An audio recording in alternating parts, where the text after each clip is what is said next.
So today we're going to be doing an install on this brand new Aluma 8610T, which means it's an 8-foot by 10-foot wide tilt trailer, pretty standard in the snowmobile industry. We just picked it up from our friends down here at M&G Trailer in Ramsey, Minnesota.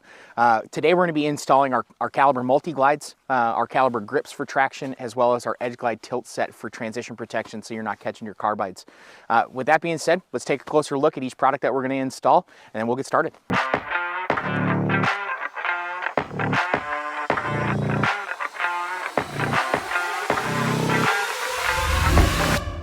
Today we're installing our MultiGlide. The MultiGlide comes in two different sizes, so we have a 6.5-inch version as well as an 8.5-inch version. And it comes in 3 different length kits. So we have a 10-foot kit, a 20-foot kit, and a 40-foot kit. Today we are installing our MultiGlide Wide, which is the 8.5-inch wide version. This is gonna offer more ski stance variance. So if you're loading different types of snowmobiles, this is gonna be a great option. The MultiGlide also features what we call carbide float technology. That means the ski is gonna be riding on top of the glide and suspends the carbide or the wear bar in the actual channel so it doesn't touch the glide, opposed to like our low pro glide or low pro grip glide, which is a carbide ride technology. It actually rides on top of the glide. The MultiGlide is going to be our most friction reducing option, which is going to be nice for sleds that are a little bit heavier, something that doesn't have reverse, or if you need a little bit more assistance getting the snowmobile loaded and unloaded. All right, so now with that being said, we're going to get everything taken out of the box. We're going to get everything laid out, and we're going to start getting things installed. So when we open up the box, you're going to see a couple of different things. Obviously, we're going to have our glides here. So we have 8 5-foot sections. We have our catalog with our instructions for installation, as well as our hardware pack, which is also going to have our screws and our bushings that we need. One thing that we want to make focus on here really quick is you are going to have 4 pieces that are going to have a bevel cut at the end of the glide. So what that's going to do is it's going to ease the transition from the ground onto the actual trailer itself. So when we install these, we're going to install the bevel cut edge first. We'll talk a little bit more about some of the installation requirements and suggestions here in a second too. But we're going to get things laid out, kind of get a game plan for how we're going to install this stuff.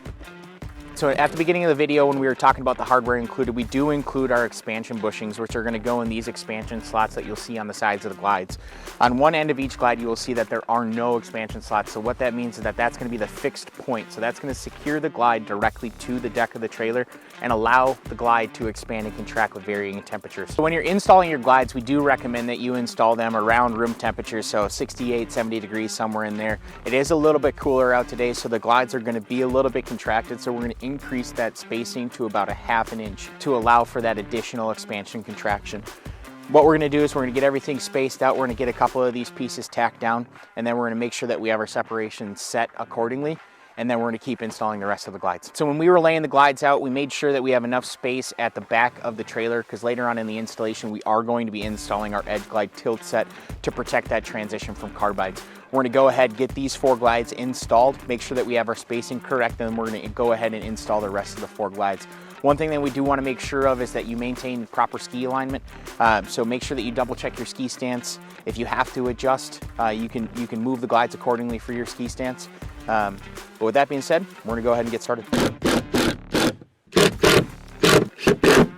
All right, so at the front of the trailer here, we do have an aluminum trim piece, and in some situations, you are gonna have to pre-drill. The hardware included with the kit does not come with self-tapping screws. So if you do have to pre-drill aluminum, we do suggest that you use an 11/64 drill bit.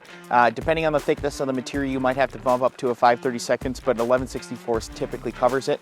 So we got those 2 pieces drilled out, and we're gonna keep screwing these things in, get the installation for the glides complete. All right, now we have our glides installed and screwed into place on the deck of the trailer, and we're gonna move on to our traction option, which is gonna be Caliber's grips, but you're gonna have to check that out on the next video, because that's it for today. For more information on Caliber's MultiGlide and all other Caliber products, make sure you visit our website at www.caliberproductsinc.com. If you liked the video today, shoot us a thumbs up, we'd appreciate it. If you want to see any more content or have any other questions associated to the video, drop a comment in the section below. If you want to see more content from Caliber, make sure you hit that subscribe button, and if you want to see it right away, hit that notification bell. Always remember, stay safe and get your ride on.